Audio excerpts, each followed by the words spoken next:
بالله من شرور أنفسنا ومن سيئات أعمالنا من يهده الله فلا مضل له ومن يضلل فلا هادي له وأشهد أن لا إله إلا الله وحده لا شريك له وأشهد أن سيدنا وسندنا وحبيبنا وحبيب ربنا ملجأنا ومأوانا محمدا عبده ورسوله الذي أرسله الله بالحق بشيرا ونذيرا وداعيا إلى الله بإذنه وسراجا منيرا أشهد أنه صلى الله تعالى عليه وسلم بلغ الرسالة ونصح الأمة وكشف الغمة وجلى الظلمة وجاهد في سبيل الله وعبد ربه حتى أتاه اليقين. اللهم صل على سيدنا محمد وعلى آل سيدنا محمد وبارك وسلم وصل عليه. اللهم صل وسلم على رسولك الكريم وآله الطاهرين. رب اغفر وارحم وأنت خير الراحمين. السلام عليك أيها النبي ورحمة الله وبركاته. اللهم صل على سيدنا محمد وعلى آل سيدنا محمد كما صليت على إبراهيم وعلى آل إبراهيم إنك حميد مجيد. اللهم بارك على سيدنا محمد وعلى آل سيدنا محمد كما باركت على إبراهيم وعلى آل إبراهيم إنك حميد مجيد. بسم الله الرحمن الرحيم. وعن قتادة عن أنس رضي الله تعالى عنهما قال ما أكل النبي صلى الله عليه وسلم على خوان ولا في سكرجة ولا خبز له مرقق. قيل لقتادة على ما يأكلون قال على السفر. والبخاري. صدق الله مولانا العلي العظيم وبلغنا رسوله النبي الكريم ونحن على ذلك لمن الشاهدين والشاكرين والحمد لله رب العالمين. اللہ تبارک و تعالی جل جلالہ و منوالہ نے ایمان کی دولت عطا فرما کر یہ بہت بڑا احسان فرمایا کہ اپنی بھی محبت عطا فرمائی اور اپنے رسول کریم کی بھی محبت نصیب فرمائی. یہ وہ نعمت ہے جو کوشش اور محنت سے حاصل نہیں ہو سکتی. میرا رب جسے چاہے عطا فرمائے. ایمان بہت قیمتی چیز ہے.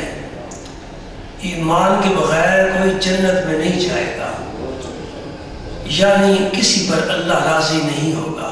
جنت میں وہی جائیں گے جن سے میرا رب راضی ہوگا، اور رب انہی لوگوں سے راضی ہے جو اس کی بات ماننے والے ہیں، اسے بھی مانتے ہیں اور اس کے حکم کو بھی مانتے ہیں. یہ ہے ایمان. اور پھر اس ایمان کی روح کیا ہے؟ نبی کریم صلی اللہ علیہ وسلم کی محبت. سبحان اللہ. محبت کا ایک تقاضا ہے. من احب شیئا اکثر ذکرہ. جو جس چیز سے محبت کرتا ہے، جس شخصیت سے پیار کرتا ہے اس کا ذکر بھی پھر عام کرتا ہے۔ یہ محبت کا تقاضا ہے، جس سے محبت ہوگی اس کا ذکر عام ہوگا۔ اللہ سے محبت ہے اور اللہ کے رسول سے محبت ہے، یہ دو محبتیں نہیں ہیں، ایک ہی محبت ہے۔ جنہیں یہ حاصل ہوتی ہے وہ صبح و شام اپنے رب کا بھی ذکر کرتے ہیں اور اپنے رب کے حبیب کا بھی ذکر کرتے ہیں۔ ذکر کے بڑے حوالے ہیں۔ یہ بہار کا موسم ہے، ربیع کا معنی بہار ہے، عربی میں ربیع کا معنی بہار ہے۔ یہ بہار کا موسم ہے۔ کسی محبت والے نے کہا ربیع فی ربیع فی ربیع، 3 دفعہ ایک ہی لفظ کا ذکر کیا ہے اور تینوں جگہ لفظ ایک ہے، معنی مختلف ہے۔ پہلا جو لفظ ربیع ہے نا، ربیع، اس سے مراد ہے جلوہ جانا، یار کا جلوہ دیدار۔ اور دوسرا جو ربیع ہے اس سے مراد ہے ربیع الاول شریف، اور تیسرا جو ربیع ہے اس کا معنی ہے فصل بہار۔ تو کہنے والا یہ کہہ رہا ہے کہ جلوہ جانا بے نقاب ہوا ربیع الاول میں، اور ربیع الاول موسم بہار میں تھا۔ تو 3 ربیع جمع ہیں، ربیع فی ربیع فی ربیع۔ اور سچی بات یہ ہے کہ بہار شروع ہی تب ہوتی ہے جب محبوب کا جلوہ نظر آتا ہے۔ تو ایک تو حوالہ یہ ہے کہ اس موسم بہار میں، اس ربیع الاول شریف میں حضور کی ولادت باسعادت کا ذکر کیا جائے۔ کبھی ذکر ہوتا ہے حضور کے عروج کا، بلغ العلا بکمالہ، یہ حضور کا معراج ہے۔ بلغ العلا بکمالہ، پڑھنے والے پڑھتے ہیں، سننے والے سنتے ہیں، لطف اٹھانے والے لطف اٹھاتے ہیں، لیکن بڑا فرق ہے اگر سمجھ کر پڑھا جائے، بڑا لطف ہے۔ بلغ العلا، علا سے مراد بلندی ہے، کس چیز کی؟ ہر چیز کی۔ اس کا معنی کہ اے نبی تم بلندیوں پر پہنچے۔ کون سی بلندی؟ خلق عظیم، حسن عظیم، محبت، رافت، رحمت اور لامکان کی خلوتیں۔ کس طرح پہنچے پیارے؟ بے کمال ہی، جو مجھے رب نے کمال عطا فرمائے، میں ان کی طاقت سے ان بلندیوں پر پہنچا۔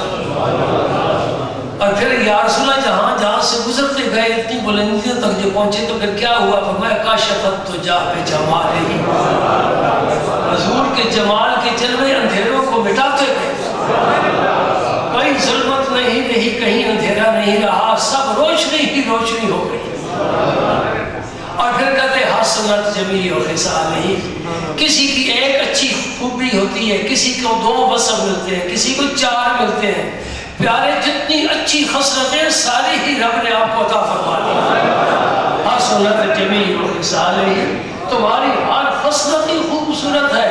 اور جو ایسا ہو کہ بلندیوں پر بھی پہنچ چکا ہے، اندھیرے بھی ختم کر چکا ہے، اور اس کا ہر وصف کمال ہے، پھر صلو علیہ وآلہ، پھر درود پڑھو اس نبی پاک پر، اس جیسا پھر کوئی نہیں آیا، نہ آئے گا کوئی۔ اللہم صلی وسلم علی رسولک الکریم وآلہ الطاہرین۔ سنو اے مہکشو جب ساقی کوثر کا نام آئے، کبھی لب پر درود آئے، کبھی لب پر سلام آئے۔ اللہم صلی وسلم علی رسولک الکریم وآلہ الطاہرین۔ کتنے خوش نصیب ہیں وہ لوگ جن کی زبانیں صبح و شام نبی پاک پر درود بھیجنے میں مصروف ہے، اور کتنے ہیں وہ خوش نصیب لوگ جن کی زبان پر نبی پاک کی حدیثیں اور رب کا قرآن جاری ہے۔ اللہ پاک ہمیں بھی توفیق عطا فرمائے۔ معراج کا ذکر ہوتا ہے، کبھی حضور کی ولادت کا ذکر ہوتا ہے، کبھی حضور کے معجزات کا ذکر ہوتا ہے۔ یہ سب حضور کے کمالات ہیں پھیلے ہوئے، عنوان الگ الگ ہے۔ کبھی کبھی حضور کے شہر مقدس کا ذکر کر کے محبت والے لطف اٹھاتے ہیں. وہ مدینہ پاک جس کی خاک کو بھی اللہ کے نبی نے شفا قرار دیا ہے. کوئی مٹی شفا والی نہیں ہے، مٹی سے الرجی ہوتی ہے. آپ ناک پر کپڑا رکھو، مٹی اڑ رہی ہے، گرد و غبار ہوا ہے. عمر فاروق نے ایک شخص کو دیکھا مدینہ پاک میں جھاڑو دینے والا جھاڑو دے رہا ہے، مٹی اڑ رہی ہے غبار بن کر. عمر فاروق نے دیکھا، اس نے اپنے ناک پر کپڑا رکھا ہوا ہے، فرمایا چھوڑ دے، میرے رسول نے اس پاک سرزمین کو شفا بنا دیا.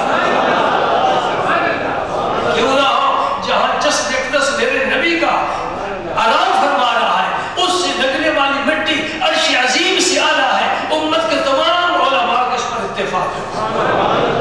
ایک یہ فقیر نہیں کہہ رہا، جس عالم سے پوچھو وہ کہے گا کعبے سے افضل ہے، عرش عظیم سے افضل ہے، اور تو کوئی افضل چیز نظر آتی ہی نہیں. وہ مٹی قبر انور کی جو اللہ کے پاک پیغمبر ہمارے آقا کریم کے جسد اقدس کے ساتھ لگی ہوئی ہے، اس مٹی کی پتہ شان کیا ہے؟ نہ کعبہ اس کے سامنے آ سکتا ہے، نہ عرش عظیم اس کے سامنے آ سکتا ہے، اس نسبت کی وجہ سے کہ رسول اللہ کے جسم اقدس سے لگی ہوئی ہے. تو کبھی حضور کے صحابہ کا ذکر کرتے ہیں، وہ بھی تو حضور کا ذکر ہے نا. یہ بدو تھے، پیارے تجھے دنیا کا امام بنا دیا ہے. آج جس نے تہذیب سیکھنی ہے وہ نبی کے صحابہ سے سیکھے، جس نے علم سیکھنا ہے وہ نبی کے صحابہ سے سیکھے. ان پڑھ لوگ حبشی آئے، ان پڑھ آئے، بدو آئے، بتوں کی پوجا کرنے والے آئے، میرے مصطفیٰ کی نگاہ کرم میں آ گئے، دنیا کے امام بن گئے. تاریخ مانتی ہے نا، تاریخ مانتی ہے. تمہارا سارا یورپ، انگلینڈ سمیت حضرت سیدنا عمر فاروق کی اصلاحات کا پابند ہے، اور ہم تعریف ان کی کرتے ہیں اور وہ عمر فاروق کی تعریف کرتے ہیں. دیکھ لے تیرے گھر کا کیا حال ہے، تجھے اپنے گھر کے سامان کا ہی پتہ نہیں. تو بڑا متوول ہے، بڑا مالدار ہے، اس لیے کہ تیرے پاس نبی کا بڑا زبردست خزانہ ہے. اور صدیق اکبر کی ایک رات ہجرت کی، عمر فاروق کہتے ہیں زندگی کی ساری نیکیاں لے لے، رات مجھے دے دے. سمجھے نا؟ وہ ہجرت کی رات جو غار ثور میں گزاری ہے میرے نبی کی خدمت میں، اور تنہا تو نے میرے مصطفیٰ کے جلووں کو سمیٹا ہے، کوئی شریک نہیں ہے. حضرت عمر فاروق نے عرض کیا حضرت صدیق، اور رات کی فضیلت مجھے دے دو اور جو کچھ میرے پاس ہے وہ تم لے لو. عمر کے پاس کیا ہے؟ ام المومنین عائشہ صدیقہ سے پوچھو. حضرت عمر فاروق کے پاس کیا ہے؟ فرماتی کہ چاندنی رات تھی، آسمان کے ستارے چل ملا رہے تھے، میرے مصطفیٰ کریم میرے پاس بیٹھے تھے. مجھے خیال آیا، عرض کیا یا رسول اللہ یہ اتنے ستارے ہیں، کوئی ایسا بھی خوش نصیب ہے تیری امت کا جس کی اتنی نیکیاں ہوں؟ جو نیکیوں کی تلاش میں رہتے ہیں ان کی یہ سوچ ہوتی ہے نیکیاں جمع کرو، خزانہ اور ذخیرہ بناؤ آخرت کے لیے. ام المومنین عائشہ صدیقہ نے عجیب سوال کر دیا، انوکھا کر دیا. نہ نماز کے متعلق مسئلہ ہے، نہ وضو کے، نہ زکوٰۃ کے، نہ حج کے، نہ عمرے کے متعلق. پوچھا تو کیا پوچھا؟ کون ہے ایسا خوش نصیب جس کی اتنی نیکیاں ہیں جتنے آسمان کے ستارے ہیں؟ میرے نبی نے برجستہ فرمایا میرا عمر ہے. عمر فاروق کی نیکیاں اتنی ہیں، اس کا مطلب ہے کہ نبی کے سامنے ستاروں کی بھی تعداد ہے اور اپنے غلام کے اعمال کی بھی تعداد ہے. وہ جانتا ہے کہ آسمان پر چمکنے والے ستارے کتنے ہیں، وہ جانتا ہے میرے عمر کی نیکیاں کتنی ہیں.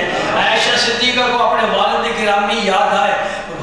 اندازہ یہ تھا کہ ہر قدم پر ابو بکر صدیق آگے ہوتے ہیں، ہر عمل میں آگے ہوتے ہیں، ہر موقع پر آگے ہوتے ہیں. حضور حضرت ابو بکر صدیق کا ذکر کریں گے لیکن حضور نے عمر فاروق کا ذکر کیا.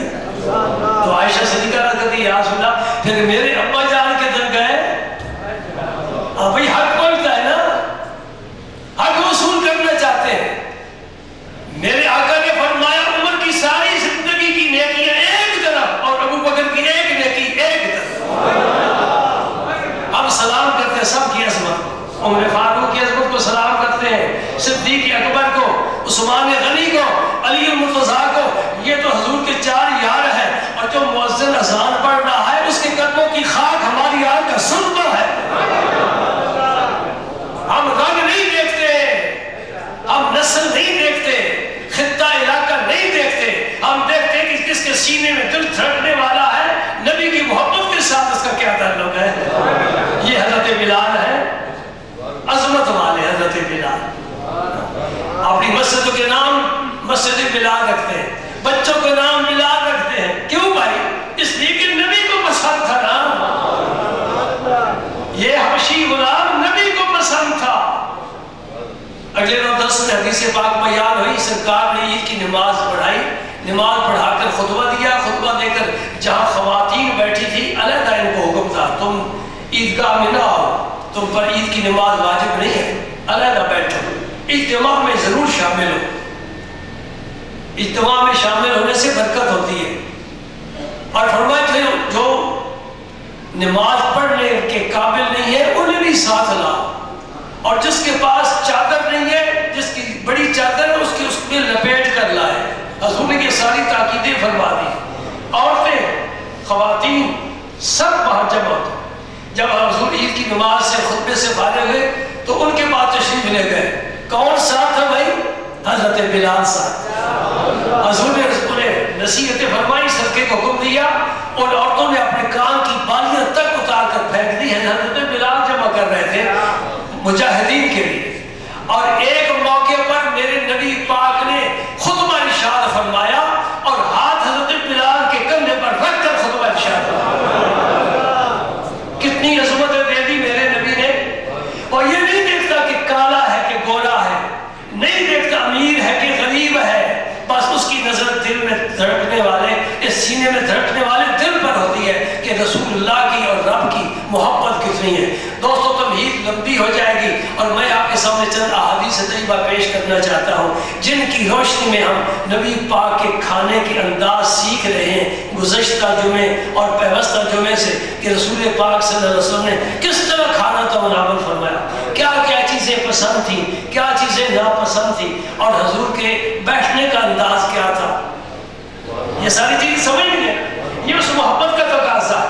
جب محبت ہے اللہ کے نبی سے تو پھر اللہ کے نبی کی ہر ادا کو ایمان والے سمجھنے اور دل میں بٹھانے کے لیے کوشش کریں گے، اور پھر انہیں اپنانے کی کوشش کریں گے۔ زندگی کا رنگ بدل جائے گا۔ ہر قوم کی اپنی تہذیب ہے، اپنا تمدن ہے، لیکن اہل ایمان یہ تہذیب و تمدن اللہ کے رسول سے حاصل کرتے ہیں۔ آج جو میں نے آپ کے سامنے حدیث پیش کی ہے، یہ حضرت قتادہ کی روایت ہے۔ قتادہ صحابی نہیں ہے، تابعی ہے، اور یہ حضرت انس سے روایت کر رہے ہیں۔ انس حضور کے صحابی ہیں، تو وہ ایک تابعی ایک صحابی سے، اور صحابی رسول پاک کی عادت کریمہ نقل کر رہے ہیں۔ دیکھو یہ کڑی سے کڑی ملتی ہے، ہر ایک کو حدیث بیان کرنے کا حق نہیں پہنچتا، یہ بھی بات یاد رکھو۔ حضرت قتادہ خود حدیث بیان کر سکتے تھے، سن جو لی ہے، لیکن حضرت انس کا نام لیا ہے کہ میں نے حضرت انس سے سنی۔ حضرت انس سے پوچھو، میں نے رسول اللہ صلی اللہ علیہ وسلم کو خود دیکھا۔ اب سننا ختم، اب دیکھنے پر بات آ گئی۔ جو دیکھ کر کرے گا، ہاں جی میں نے سنا ہے چاند چڑھ گیا، تیرے سننے کی بات نہیں، شہادت وہ دے گا جسے دیکھا ہے۔ جسے سنا ہے وہ شہادت نہیں دے سکتا، شہادت وہ دے گا جسے جی میں نے چاند دیکھا ہے۔ یہاں تک پہنچنا چاہیے۔ ہر ایک کو حدیث بیان کرنے کا حق نہیں پڑتا، اور خاص طور پر جو ترجمے پڑھتے ہیں اور کہتے ہیں رسول اللہ نے یہ فرمایا، نہ بھائی ایسا اتنی جرأت نہ کر، رسول اللہ نے جو فرمایا یہ علماء سے ہی پوچھ۔ حضرت انس کیا فرماتے ہیں؟ نبی پاک صلی اللہ علیہ وسلم نے کبھی بھی میز پر بیٹھ کر کھانا نہیں کھایا۔ سمجھ گئے جی؟ حضور نے میز پر کھانا، کرسی پر بیٹھ گئے، میز پر کھانے لگے۔ ہمیں بھی نہیں چاہیے، جب نبی نے نہیں کھایا ہمیں بھی نہیں چاہیے۔ ہاں آپ سفر کر رہے ہیں، اب آپ کے لیے مجبوری ہے، کسی ہوٹل پر آپ نے کھانا کھانا ہے، یہ مجبوری کی صورت میں، گھر میں نہیں، جہاں آپ نیچے چٹائی بچھا کر دسترخوان بچھا کر خود بھی کھانا کھا سکتے ہیں، مہمانوں بھی کھلا سکتے ہیں، وہاں رسول پاک کی سنت کو پامال نہیں کرنا چاہیے۔ حضور نے کبھی بھی میز پر کھانا پہلے بھی کبھی سنا ہے کہ آج ہی سن رہے ہیں؟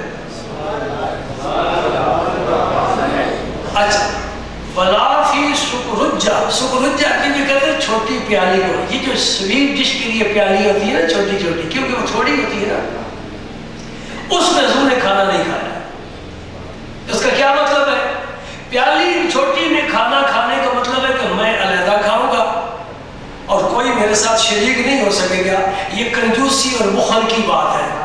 نبی پاک کا اتنا بڑا پیالہ تھا، 4 آدمی اٹھا کر لاتے تھے، حضور صحابہ کے ساتھ اس پر بیٹھ کر کھایا کرتے تھے. اتنا بڑا پیالہ، یعنی ایک آدمی نہیں اٹھا سکتا، 4 آدمی وہ پیالہ اٹھا کر لاتے تھے. اس میں سرید بنایا جاتا ہے، شوربے میں روٹی بھگو کر، وہ بھی چاش کے وقت. جب چاش کے نفل پڑھ لیے جاتے تھے نا، پھر وہ مجھے ایک بات یاد آ گئی ہے، میرے نبی کی کوئی فعل حکمت سے خالی نہیں. بڑا مطالعہ کیا ہے جی.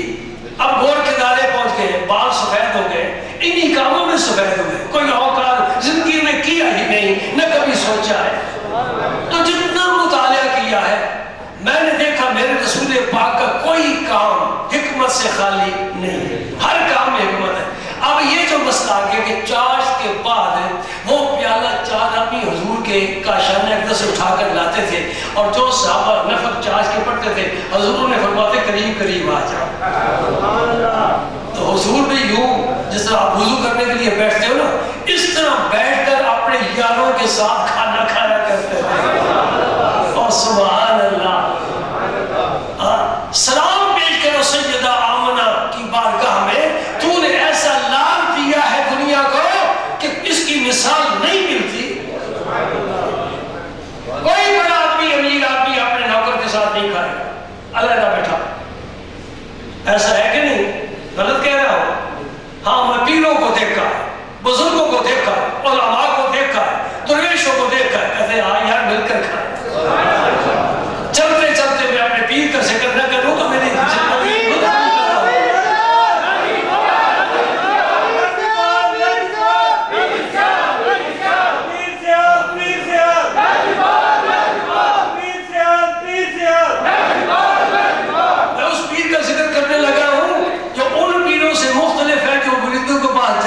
خالی جیب آگے کرتے ہیں، لا حول ولا قوت الا باللہ. اور زمانے کو کھلانے والا تھا. آپ سفر پر جا رہے ہیں، سفر بڑا مبارک، اپنے پیر خانے پر توسا شریف ڈیرہ اسماعیل خان کے غازی خان، وہاں جا رہے ہیں، اور آپ کے ساتھ یہ سارے ٹیوانے اپنی اپنی گاڑیوں پر، کچھ بسیں، تو بڑے مریدین آپ کے ساتھ جا رہے ہیں. ایک آدمی ہے جس کے ہاتھ پر کوڑ کے داغ ہے، وہ بھی پیر بھائیوں میں مریدوں میں شامل ہے. توجہ سے بات سننا، میں تمہیں اصلی پیر کی تصویر دکھانا چاہتا ہوں، تو اللہ کا بندہ، رسول اللہ کا عاشق اور اپنے دین کا پیغامبر. سفر بڑا طویل ہے جی، بڑا طویل ہے. حضور نے ایک ہوٹل پر سب کو حکم دیا یہاں رک جاؤ اور کھانا تیار کراؤ، اور سب کو کھانا کھلاؤ. کھانا تیار ہو گیا تو الگ الگ نا گروپ بڑھ گئے، 5 ادھر 10 ادھر، 5 ادھر 10 ادھر. آپ کو ادباً احتراماً علیحدہ کھانا چارپائی پر پیش کیا گیا، آپ وہاں بیٹھ کر تناول فرمائیں. اور وہ جس کے ہاتھ پر داغ تھے نا کوڑ کے، اسے بھی علیحدہ کھانا دیا. کسی نے اس کو اپنے ساتھ نہیں بٹھایا. کراہت آئی. سنو میرے پیر کی بات، یہ کمر لو یوں ہی روشن نہیں ہوگا، اس میں کوئی روشنی ہے پیار کی، اس میں روشنی ہے عاجزی کی، اس میں روشنی ہے ایثار کی، اس میں روشنی ہے محبت کی. جب میرے حضرت نے دیکھا نا کہ مجھے بھی کھانا لگ دیا ہے، اس لیے کہ یہ حضرت ہے اور اس کو دیا ہے، نفرت ہے. یہ حضرت ہے تو نفرت ہے. بھائی کوئی کام نہیں کر سکتا، یہ بڑے لوگوں کا کام ہے، ہم چھوٹے لوگ ہیں. حضور کا مرید تو تھا نا، مرید سے پیار ہوتا ہے، بشرطے کہ مرید بھی کرے. تعلیم 2 ہاتھوں سے بجتی ہے، بشرطے کہ مرید بھی کرے، پیر کو بھی پیار ہوتا ہے. حضور نے اس سے فرمایا بھائی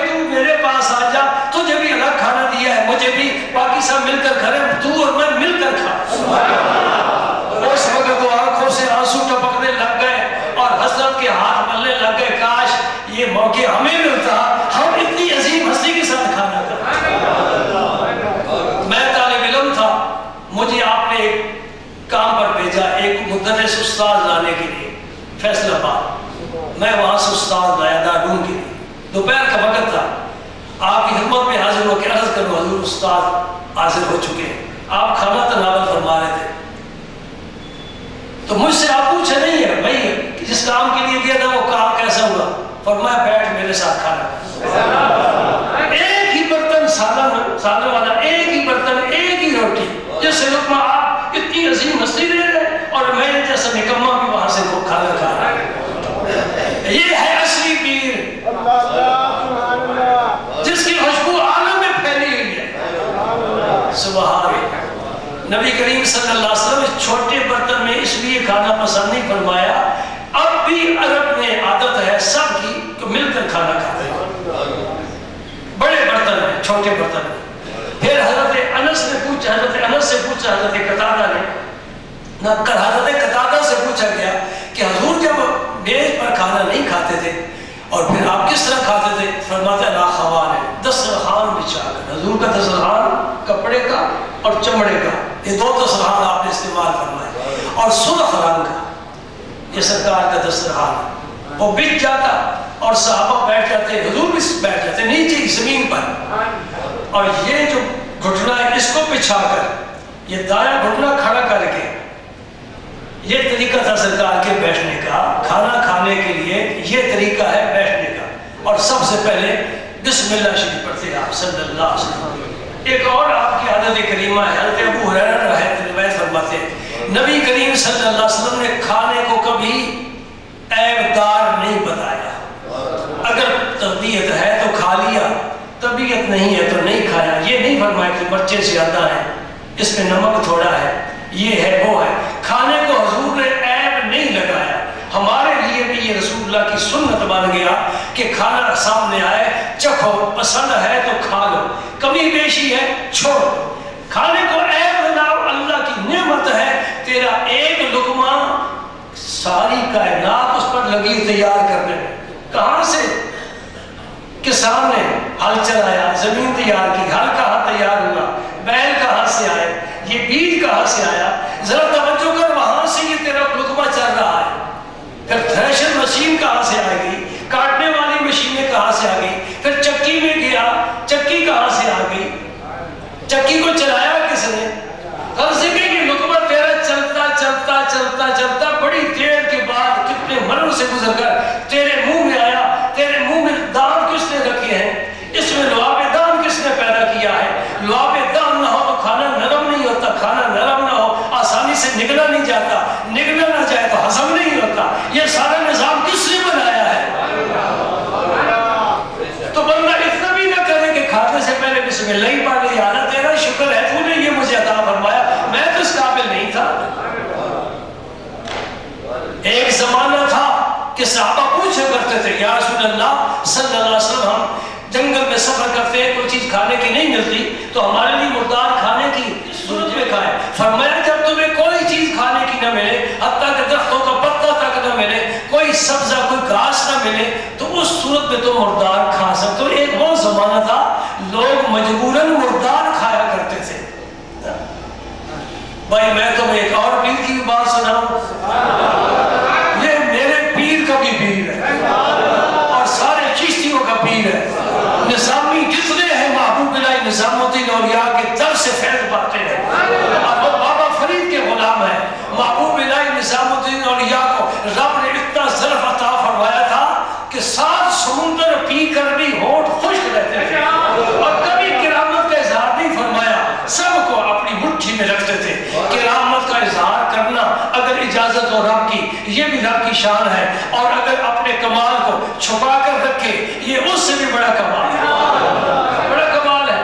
آپ بیٹھے 4 آ گئے کلندر، آپ پتہ ہی لوگوں نے 2.5 کلندر کیسے بنا لیے، یہ 2.5 کلندر ہے جی، یہ آدھی رابعہ بصری ہے، وہ کلندر کہاں ہیں جن کی راتیں سجدوں میں گزرتی ہیں۔ کلندر کا ایک اپنا مقام ہے، ایک اپنا مفہوم ہے۔